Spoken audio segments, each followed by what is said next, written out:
নাও। হ্যাঁ শোনো ঠাম্মা, এই যে তুমি ওকে ডেকে আনতে বলেছিলে। হ্যাঁ কাজল, তোমাকে একটা কথা বলবো বলে ডেকেছি। মেজো বৌমা? হ্যাঁ সোনা জেঠি। বড় বৌমা তো বাপের বাড়ি গেছে, রান্নাঘর নিয়ে তোমরা তো খুব হিমশিম খাচ্ছ না? হ্যাঁ গদি, আমাদের মোটে রান্নাঘরে ঢুকতে দেয়নি কো। ও মেজো বৌমা, আমি বলি কি, যতদিন বড় বৌমা বাপের বাড়িতে আছে ততদিন আমরা রান্নাঘরে হাতে হাত দিয়ে একটু তোমাকে সাহায্য করি না? এত লোকের রান্না তো কম নয় মা। নিরামিষ রান্না তো সোনা জেঠি আর আপনিই সামলান মা, এদিকে আবার হাতে হাতে কি করবেন? আর তাছাড়া আমি তো আছি, আমি মেজো কাকিমার সঙ্গে ঠিক সামলে নেব। কেন চিন্তা করছো তোমরা এত? আমিও তো সে কথাই বলছি মেজো বৌমা, তুমি আছো, নতুন বউ আছে, আর ভাবছি কাজলকেও আজ থেকে রান্নাঘরে পাঠাবো।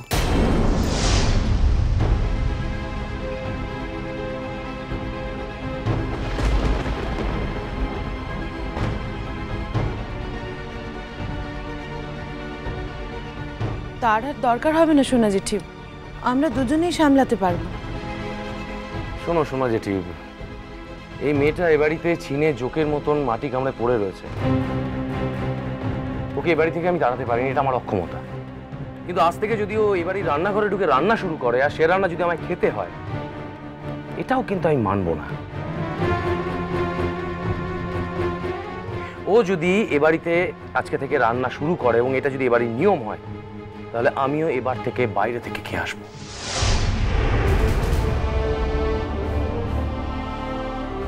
শুভ, দেখ তুই তো সব ব্যাপারে একটু বেশি ওভার রিয়াক্ট করে ফেলছিস। একজন মানুষ সে এবারে থাকবে অথচ বাড়ি কোনো কাজে লাগবে না, এটা তো কোনো কথা হলো না। হ্যাঁ দাদা, আমি কেন এত ওভার রিয়াক্ট করি সেটা তুমি বুঝতে যদি তোমার আমার মতন কোনো একটা ঘটনা ঘটতো।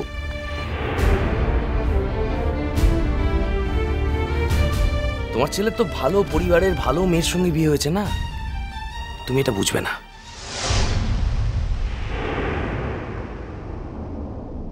আচ্ছা দেখ শুভ, তুই আমাকে এতটা নির্বোধ কেন মনে করছিস বলতে? কিন্তু এই যে বাড়ির একটা ক্ষতি হয়ে গেল, এটা কি শুধু তোর একার ক্ষতি? আমাদের ক্ষতি নয়, আমার ক্ষতি নয়। তাছাড়া নীল লালের থেকে আমার কাছে তো কোনো অংশ কম নয় রে। মানছি দাদা, সব মানছি আমি, কিন্তু হঠাৎ করে ওই মেয়েটাকে এই বাড়ির ভেতরকার সব ব্যাপারে কেন জড়ানো হচ্ছে বলো তো? কিন্তু সেটাই বুঝতে পারছি না। কেন, কি মনে হয় তোমাদের ওই মেয়েটা ছাড়া আমাদের সংসার কি এতদিন অচল হয়ে পড়েছিল?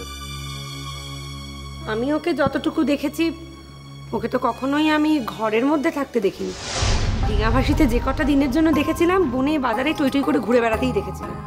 ও যে ঘরের কাজ রান্না বান্না কি পারবে? কেন, আমরা যেদিন গিয়েছিলাম সেদিন তো ওকে নিয়ে পুরো ডিঙাভাসি তোলপাড়। আরে বাবা, সেই তাণ্ডবের মধ্যে মাকে না বলে মাছ ধরার নৌকো চড়ে সারা রাত ঘুরে বেরিয়েছে। ও করবে সংসারের কাজ, করেছে কোনোদিন? এবার আমি একটা কথা বলছি, শুভ তোমাকে বলছি, আর শুধু তুমি কেন, এখানে সবাই আছে, সবাইকে বলছি। নীল মেয়েটিকে ত্যাগ করবে না, কারণ ও মেয়েটিকে বিয়ে করেছে। আর আমরাও কেউ চাই না যে নীল মেয়েটিকে নিয়ে আলাদা হয়ে যাক। তাহলে মেয়েটিকে এই বাড়ির মতো তৈরি করে নেওয়া ছাড়া তো অন্য কোনো বিকল্প নেই।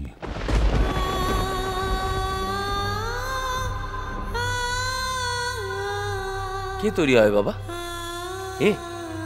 এই মেয়েটা তৈরি হবে? ক্লাস 9 অবধি পড়া একটা মেয়ে, কিচ্ছু জানে না, কিচ্ছু না।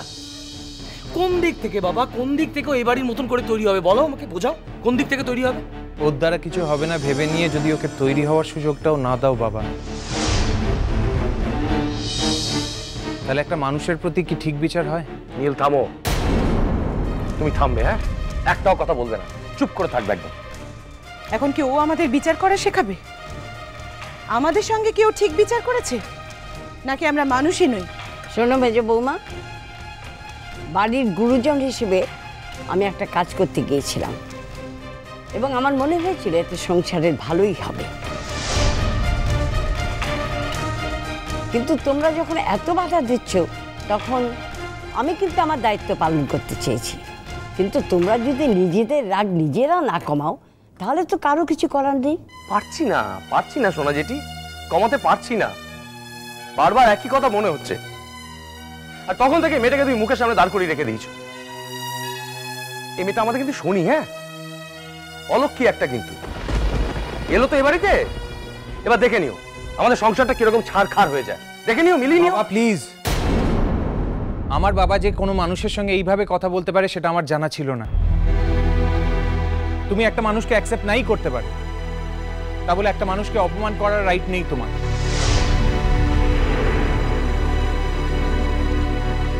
ও শুভ, শুভ, রাগ করিস নি বাবা, রাগ করিস নি, একটু মানে বুঝে নে।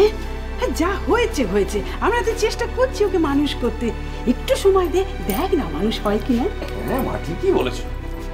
তুমি তো নার্সারি স্কুল খুলেছো না, একটা অপগণ্ডকে ধরে নিয়ে আসবে, তাকে ট্রেনিং দেবে, মানুষ করবে। মেজকা, মেজকা প্লিজ, তুমি এত রাগ করো না। কিচ্ছু করবো না। প্লিজ মেজকা, দেখো যেটা হয়ে গেছে তা হয়ে গেছে, তাকে তো তুমি আর শোধরাতে পারবে না। তার চেয়ে বরং তোমরা যখন আমাকে সবাই দায়িত্ব দিয়েইছ, আমি দেখি চেষ্টা চরিত্র করে কত দূরে কে মানুষ করতে পারি। মেজকা প্লিজ আর না, দেখো নীলের মুখের দিকে তাকিয়ে অন্তত আমাদের তো একটু নরম হওয়া উচিত। নাচবো? হ্যাঁ দাদু ভাই। তুমি কাজলকে নিয়ে রান্নাঘরে যাও, আজ থেকে ও এ বাড়ির সব কাজে হাত লাগাবে।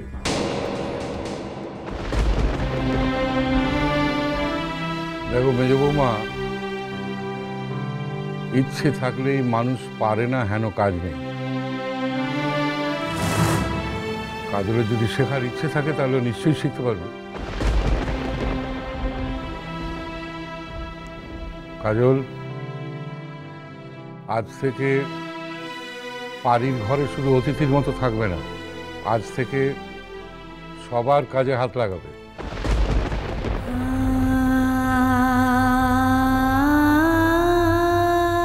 সবার সঙ্গে মিলেমিশে এ বাড়ির একজন হয়ে ওঠার চেষ্টা করো।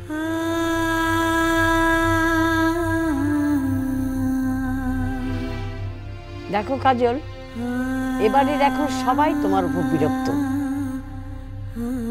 আর তার যথেষ্ট কারণও আছে। তুমি চেষ্টা করো, প্রাণপণ চেষ্টা করো তাদের বিরক্তি যাতে কাটিয়ে দিতে পারো।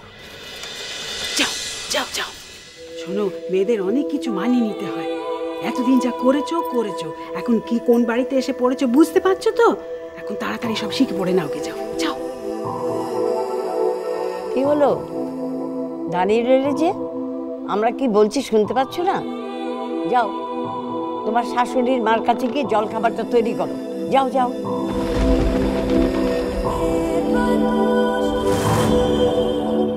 যাও। এই মেয়ে, এদিকে এসো।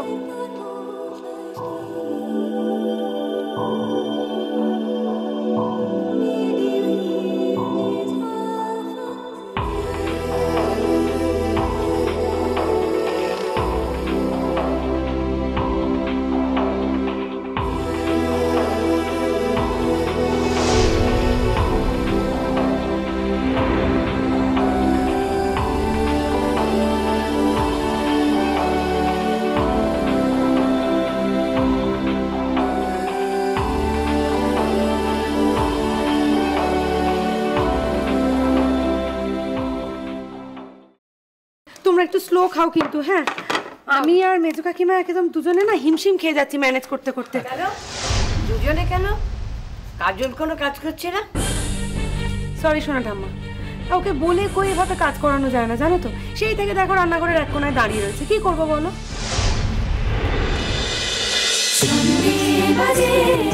জন্মপথ